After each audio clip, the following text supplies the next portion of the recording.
You're listening to the Nerd to Know Media Network.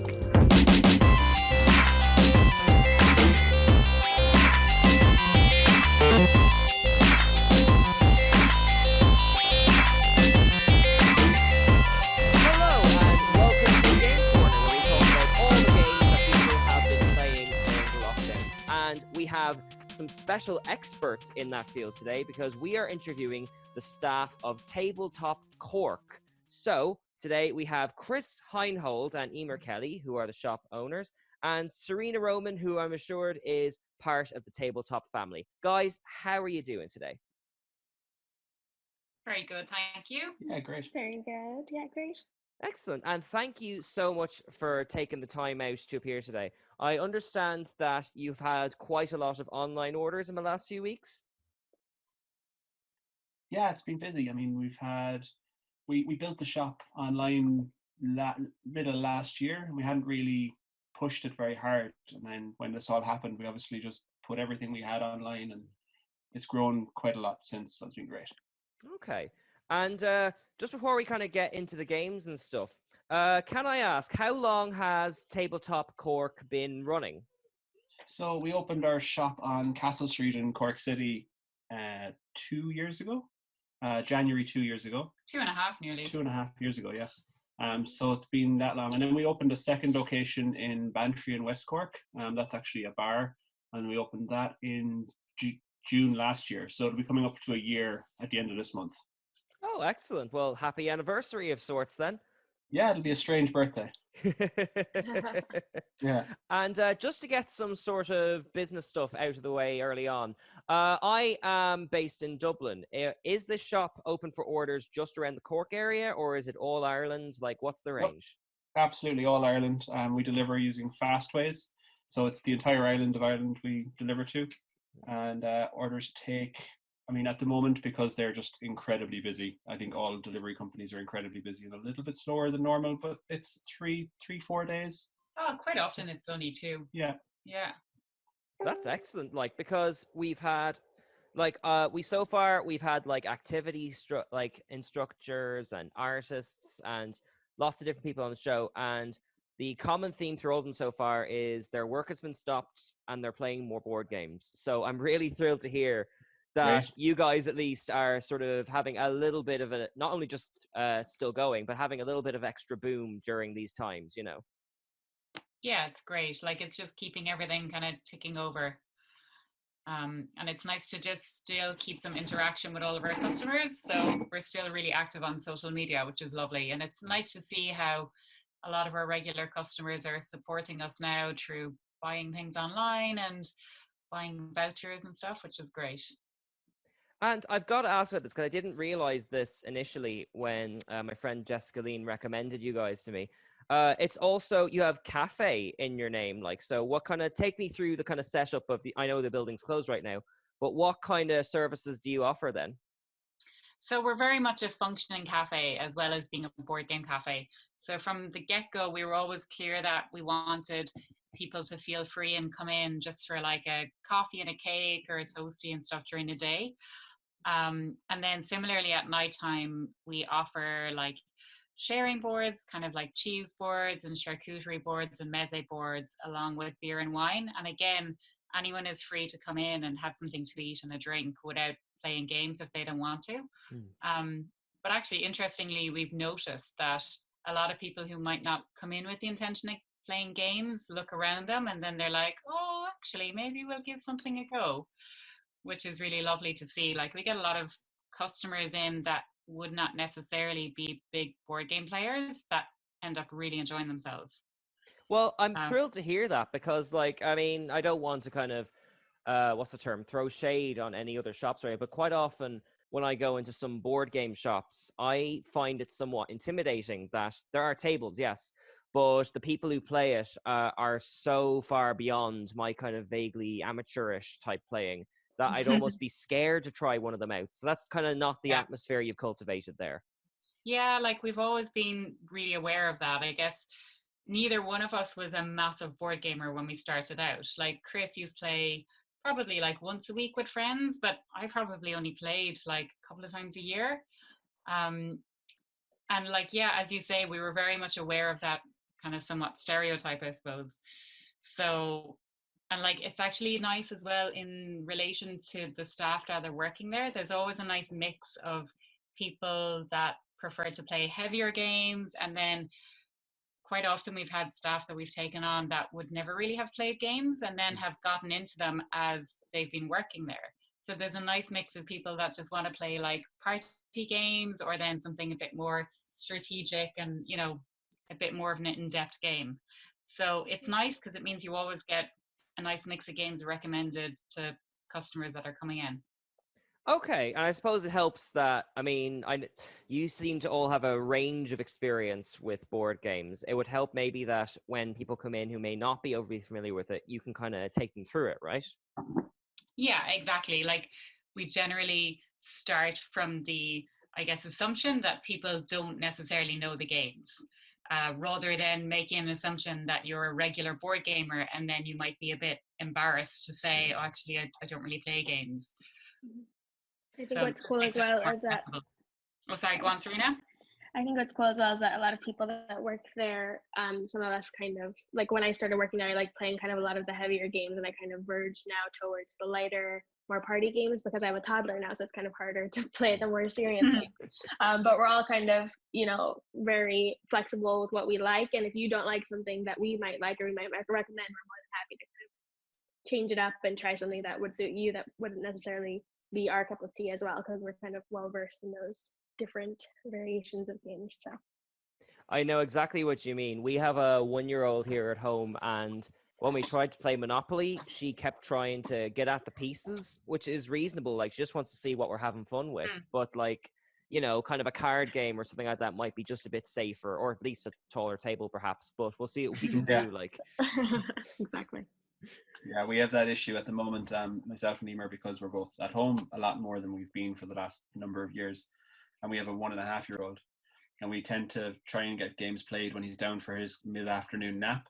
But if he wakes up and comes into the room while we're still playing, he just wants to get on the table and play with all the funny, interesting looking pieces. which is, you can understand it, like, because like you see the adults having fun with it, and you kind of want to know what's up with that, and then you kind of hoosh it away, and they just want to know more, like, you know. Yeah, absolutely. So, well, that kind of segues nicely into the main question I want to ask you today, which is, what kind of games have you been playing yourselves since lockdown? Chris, I'll start with yourself. What kind of game or two have you been playing now that you're at home more? Now that I'm at home more, I actually, like, when this all happened, I was taking stock. We live in Bantry in West Cork, so it's about an hour away from the city. And so when I realised I wouldn't be going back up to the shop in the city for a while, I grabbed a whole bunch of games that have been in our library and I haven't actually had a chance to play because I've been too busy. So I've been trying to play a lot of them and some of the newer things. So one of the games I've been really excited to get a couple of games played is Sythe, Rise of the Fenris. Or Rise of Fenris. I'm guessing it's kind of a fantasy game then? It's kind of it's not quite fantasy. It's, what is it? Like an alternate reality game. It's one of the heavier type games. Sythe is quite a big one, but this is a campaign mode for Sythe. Oh, I see. So it's like an expansion, like. Games. Exactly, yeah. So it's an 8-game campaign that you play through, and myself and Emer have played onto game 4. It's a bit of a commitment. Each game lasts 2 to 3 hours. So it's something we couldn't really dive into. I've actually had the game for over a year and haven't opened it because there's spoilers in the box, and I didn't want to be going through it and seeing what's coming up. So that's been really exciting and quite fun to jump into. Yeah, I'd say 2 to 3 hour naps are hard to come by. Like. Yeah. That's kind of more of a late night one. And I mean, through this lockdown, we've been shocked at how exhausted we've been, even though we've been doing not a whole amount. We've just been really tired a lot of the evenings, so trying to get a 2 to 3 hour game played. But it's still working, and we're really enjoying it. I'm really enjoying it anyway. I won the last 2 games though, so yeah. I was really enjoying it at the start, and then he started kind of emphasizing how things have changed. He's been spending all of his time researching tactics. Yeah. The other game that I've really enjoyed playing is actually one that surprised me, and it's one that we only got in stock since the lockdown started. It's a tiny little card game called Llama. Llama, like the animal. Yeah, like the animal. And it is, I'm just going to, sorry, I went away from the microphone there. It actually was nominated for the Spiel des Jahres, so it's a Game of the Year award, Wow. big award last year. Really tiny game. It's kind of a bit like an Uno type game. You're just playing cards from your hand. Down on top of another card, you have to play a card that's the same or higher, a number that's the same or higher. And you basically want to get rid of as many cards as you can to end up with the lowest score. I'm just doing a sneaky bit of Googling. Yes, the artwork looks incredibly appealing. Yeah, it's a lovely little game. It's super simple, but myself and Emer played it a few times, and we just weren't really getting it. It's by Rainer Knizia as well, who's quite a big, well-known game designer. We weren't really getting it, and we were just kind of both ending up with no score. And then we realized, oh, it's a kind of push your luck, but you need to pull out to force the other person. So you have to take some sort of a hit to force the other person to take a bigger hit. And then it becomes very fun and very strategic. And we played it with Emer's mother lives with us as well, which is great because we have a third player for games in the evening sometimes. And we played it with her, and she picked it up straight away.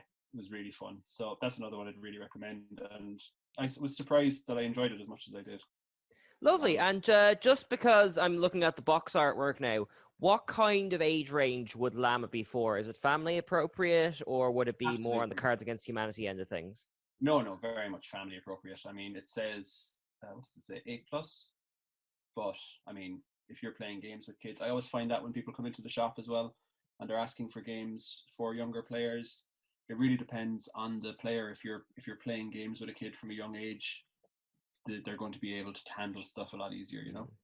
I would say 6 would be easy enough to teach this to a 6-year-old.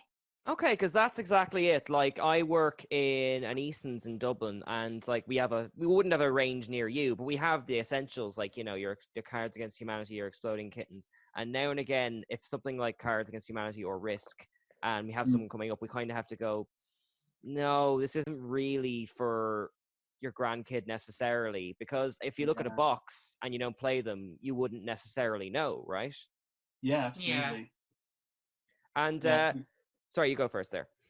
No, I was just going to agree with you, and like we get that a lot actually in the shop, and particularly obviously around Christmas time, people are buying games for other people's kids. And one thing I've noticed, like if you are a family that games together regularly and you're buying a game for your child's friend, you might know if they regularly play games, then you need to sort of pay a bit more attention to the age on the box.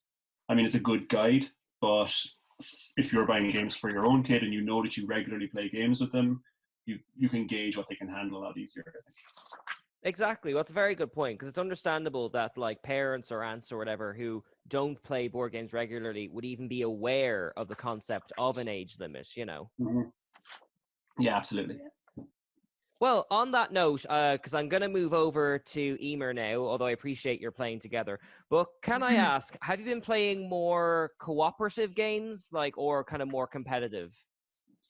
No, unfortunately, if you're playing with me, I'd very rarely that I'll agree to a cooperative game. I don't like being told what to do. And why is that? I don't know, actually. It's that's some deep questioning there. Yeah. Going into my personality that I don't know if I really want to discuss. Well, all right, of course you don't have to answer, but funnily enough, the trend we've been noticing in the people we've been interviewing so far is that cooperative games, especially if it's games that they're playing on Zoom or the like, have actually become more popular, because if you only get to see your friends once or twice a week on the laptop or whatever, they're almost afraid to antagonize each other. I'm guessing you're not having that problem then. No, I don't think so. We've never been afraid to antagonize anyone. No, especially when it comes to games, like I always really enjoy kind of I suppose real like push your luck and kind of like fast acting games. So like even like we've played a few kind of puzzly type games, like there's one called Tiny Towns which we've been playing, which is really good fun, but it's more of like a solitary puzzle that you're playing at the same time, like competing with each other. And as much as I enjoyed it, I wouldn't be like kind of hyped up after it. I wouldn't be like rushing back to play it. But there's one game that we've played. I think we played it 2 days in a row, which is really unusual for Yeah. me to play something 2 days in a row, especially when we have such a vast library. I'd like to mix it up a bit. But it's called Quacks of Quindleburg. And I'm sorry, could you say that again? Yeah, it's a bit of a mouthful. It's Quacks of Quindleburg. Am I saying it Quacks right? like the duck noise, quack. Yeah, exactly. Yeah, but referring to doctors. Okay. So, It's just referring to kind of like witch doctors. It's kind of like got a middle-aged theme, I guess, but like a fun kind of cartoony one. But actually the theme isn't really that important to the game, but it's a real like push your luck gambling game that I find completely addictive. So based on that and kind of a Llama thing, you seem to be enjoying games where you can sort of raise the stakes and kind of chance your arm and that kind of stuff, as opposed to something a bit more like streamlined, like. Yeah, exactly. Very much so. That's actually interesting. Raising the stakes and pushing our luck. I mean, we have 2 cafes and a baby. Yeah. I guess that does reveal something about her. I hope the bank aren't listening to this. Yeah. So deep into the personalities. Yeah. All right, that seems a nice time to bring Serena into this. What games have you been playing? So I have part-time with my son. So part-time I've been playing kind of bigger games, and part-time I've been playing kind of lighter, easier games to get on the table. So I've been playing a lot of Color Brain, which is like a trivia game. I've always loved this game, but I've been playing it a lot recently because it kind of goes good with like a glass of wine or like some cocktails, you know. It's a game basically where you have a hand of colors, and the answer to every question is either a color or multiple colors. And it's kind of fun because there's like a Disney version as well, but there's like the classic version, which is the one that I have at home. And so it's like general trivia knowledge type questions. And it's pretty accessible because my partner doesn't really play board games at all. So he doesn't mind getting it on the table and kind of playing a little bit of color trivia. So it's kind of fun that way. Another one has been actually a cooperative game, since you asked about cooperative games. It's called Codenames Duet. Codename Duet. That rings a bell, yeah. Yeah, so it's 2 players only, that specific code names. There's a code name that isn't, but since it's just the 2 of us stuck here together, we play the duet version. And basically you have a little card, and the card is kind of like indicates the cards that are in front of you on the table. So there's like a key card that you have, and you each have a side of your key card, and you have different color coded cards that pertain to the 15, I think they're 15, there's 5x5 grid on the table anyway. And they all have different colors, and you're trying to get your partner to guess as many correct ones as possible that would be green on your indicator card. So it's kind of weird one to try to explain, but essentially you're working together in order to be spies and determine who is the, or not really who is the correct one, but it's kind of like you're trying to determine which are the correct cards in order to win the game together. So you have to get 15 correct. Okay, so you seem to be, whereas you have a like of Sythe Rise of the Fenris, which sounds like a very kind of involved game with a lot of pieces, you seem to be kind of more into the sort of the cards and quick to set up type games then. Yeah, I think that probably has a lot to do with kind of, I like feeling very relaxed in the evenings or whatever, and that's when I would have more time to play. So the games that don't take a long time to get on the table, but are fairly easy to kind of get going and still really enjoyable and not too thinky.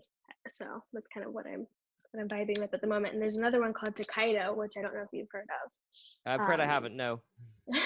It's kind of a Japanese-y themed game, and it's actually absolutely stunning. The art is gorgeous. It's minimal and it's like super modern. And basically what you're doing is you're taking a journey along the Takedo road, is like in Japan. So you're going along this journey, and along the journey you have different experiences, and that's what's going to give you points until the end of the game. At the end of the game, your experiences are what's going to give you kind of value, and then based on that, it's who wins the game, who has the most valuable experiences. So it's kind of cool. And it's okay, so it's not about throwing over your competitors, it's kind of more just about acquiring things. Exactly. So you have like shops, and you can stop along the shops and get some souvenirs, or you can go to the hot springs and like have a bath. So it's kind of more relaxing, not too crazy competitive, and absolutely stunning. Okay, that's sorry, you go on there. I was just going to say it's a lovely traveling game as well. So like you feel like you're going places when you're stuck at home. Yeah. So it's more of a sort of a road building game, the likes of Ticket to Ride or the Betrayal of the House on the Hill, that kind of layout, is it? I would say it's more like you're going along the road yourself. So the road is already in front of you, and you're choosing where to stop along that road in order to kind of enjoy yourself in your particular way. So somebody might enjoy themselves with getting souvenirs, whereas I might enjoy myself with stopping to look at a beautiful vista, and then you collect panorama pieces, you know? So it's a bit different. You can play it differently, which is cool. Okay, so like you said, like it's a really good game to play while there aren't too many options about where to go and what you can do with your day, like. Exactly. Like if you want kind of something peaceful, it's a peaceful game. You're not feeling like you're crazy and crunchy. You're just enjoying yourself and trying to determine which kind of beautiful things you want to collect along the way. So it kind of gets your head out of kind of a stressful situation that we're in right now, which is kind of nice. That's why I like it. Okay, that's lovely. And that kind of brings us to kind of the main issue of the thing. Why do you think people in general are playing more board games now during the lockdown? Obviously, they were kind of stuck at home, but like as opposed to the likes of video games or just watching TV or anything like that. Chris, I'll go to you first. I think like the playing of board games has definitely been upticking in general anyway. I mean, board game sales generally have been rising. There's more new and exciting and quite accessible board games coming to market as well. I think that's a general trend before the lockdown, but I think in the lockdown, Serena's kind of hit the nail on the head there with like you want to just kind of relax in the evening. I mean, people are anxious, they're stressed out. Maybe Emer might want to be more stressed out and anxious in the evening with her Until she wins one or two games.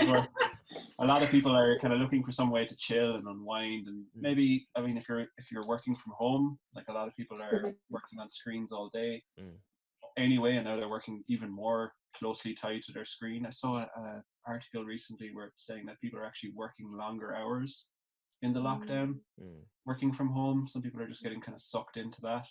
So turning off your screen and sitting with some card and paper, I think is quite appealing. No, you bring up an excellent point because I'm also like a drama teacher, like when we're not all stuck at home. And like we've been trying to set up lessons, and a barrier we've been hitting is that the kids we work with already are on the laptop so much between the lessons they're getting and, you know, talking to their relatives and all kind of stuff that even if it's something fun, they just don't want one more hour on the screen, you know. Have you tried any games online for like playing board games or card games via? We haven't tried board games yet. It's just been sort of activities and things. Why? Do you have a recommendation? Yeah, I mean, myself and Emer played with friends in London just the other night. We played a game called Just One. Just that One. Did win the Spiel des Jahres last year, so that was the actual winner of the game of the year last year. But it's a cooperative game, so that's quite nice. You're not, like you were saying, people might want to play more cooperative games. And what you're doing is everybody. So what happens is one person is the guesser, and everybody else can see the word that they're trying to get the guesser to guess. Okay. And everybody writes down a clue on a piece of paper. We did it on a piece of paper. With the game, you get whiteboard markers and little whiteboards, but you only need one copy of the game to play it distantly. And you all write down your word, your clue, and you compare them without the guesser looking, obviously. And if there's any matching clues, those get disqualified. So the guesser only gets to see the unique clues. So you want your clue to be a little bit obscure, but not too obscure that the guesser isn't going to guess what the word is. Okay, that sounds lovely. It might be nice for that drama group as well, because you're kind of thinking a little bit outside the box, trying to come up with interesting clues. That's excellent. And like, what kind of age range would you pitch that at then? Really, any age. I mean, the thing that would make it more difficult or less difficult would be the words that you include. Okay. So you could pitch that at any age. You could even kind of throw in some of your own words, make it a bit, cartoony if you wanted to. There's obviously stacks and stacks of words in the box, but if you're controlling the game, you can pitch it whatever. Okay, lovely. Thank you so much for that recommendation. I'm certainly going to send that on to the other teachers now. And before we kind of hit our time, Emer, do you think there's any like particular reason people are kind of tuning into board games more than they would the likes of screens or anything else like? Yeah, like I think one positive of this lockdown is it's gotten people out of their normal routines, and I think people are really starting to reassess their lifestyle outside of work now. And I know a lot of people who are actively trying to spend a bit more time with their kids and their partners, and like proper quality time, as opposed to just rushing in and having dinner after work and watching some TV and going to bed. People all of a sudden have, even if they're working more, they have more time because people aren't worrying about doing homework with kids, or there's no commuting. So I think there's a lot more kind of emphasis on, hey, let's just try and spend some time together and let's sit down and do something, as opposed to just kind of rushing around in our busyness. Yeah, I'd be fascinated to see how many of these adjustments people take with them into their lives after this lockdown has passed, which it eventually will, no matter how long it takes. Yeah, exactly. And Serena, do you think there's any other particular reason people are finding board games now that they wouldn't necessarily have before?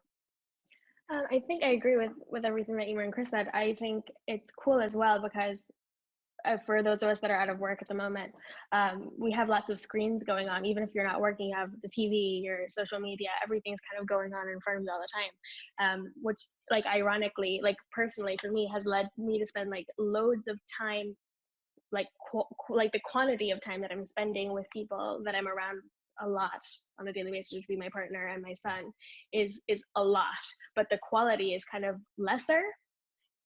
Yeah. So it kind of allows for the quality of the time to be more so, and that's kind of cool. It allows you to connect in a different way, to have that competition or that cooperative kind of vibe happening if you're able to disconnect for a little while. Yeah, it's an excellent point. And, even though board games are often sitting down, they're incredibly involved, and they do ask a lot of you, whereas other things, if you're stuck in a house, wouldn't necessarily do. Exactly, yeah. So I think it's nice to be able to connect with your friends or your family. Even I have friends and family overseas as well. We've been playing categories online, just different ways of being able to connect with one another that might involve screens, might not involve screens, but still allow you to have really good quality of time. Excellent. Well, guys, we are almost out of time. I'll go back to you, Chris, for a sec. Is there anything else you'd like to say in regards to the games you've been playing, or the shop itself, or just anything in general on the air? I mean, in regards to the shop itself, I think it's important just to say it's tabletopcork.ie, and the shop is on there. I also have been trying to write a pretty regular blog, recommending games and stuff like that, games for different player counts and games for teenagers and younger players. There's a couple up there already. Oh, and games for 2 players as well. People can always message us for recommendations as well, and I'm delighted that people have, because it gives us a chance to talk about games, which is something I really miss. So the people can message us through Facebook or Instagram, or just email us anytime, and we tend to get back to you within a few hours. In relation to games I'm playing, I'm just really looking forward to playing some more games. I've got a stack of heavier games that I really want to get through before. I'm kind of worried now they're going to end the lockdown before I get all my games played. That is a good concern to have. And Emer, is there anything you'd like to say on the air before we wrap? Not necessarily. I know I mentioned it earlier, but we feel extremely grateful for all of the support that our customers have shown, and thank you very much as well for asking us to be on the podcast today. We really appreciate it. No worries. It's been an absolute pleasure to chat to you, and thank you for clearing your busy schedule for it. Not at all. Excellent. And Serena, is there anything you'd like to say before we wrap? No, just thanks for having me on. Thanks, Chris and Emer, for including me in the Tabletop family still. And yeah, definitely shop local if you can. It's really important to support everybody this time. So yeah. That's an excellent point. And one last time, where can they find Tabletop, and where can they order the games from you? So just tabletopcork.ie is the website. There's a shop there. You can just go straight through that. So just tabletopcork.ie. And then on Facebook, it's at Tabletop Cork. If you want to go onto the Bantry page, it's at Tabletop West. And on Instagram, it's tabletopcork_gamer. And we post pictures of games and our dog and general things, bits and pieces that we're doing around the day on Instagram. So Ah, the dog. You should have opened with that. he actually gets a lot of attention since the lockdown. He's been featured a lot more. So Excellent. Well, on that very positive canine note, we'll say that's the end of this very special edition of Game Corner. Chris, Emer, and Serena, thank you so much for giving us the time, and I hope you have a wonderful day. thank you so much. Thank you very much.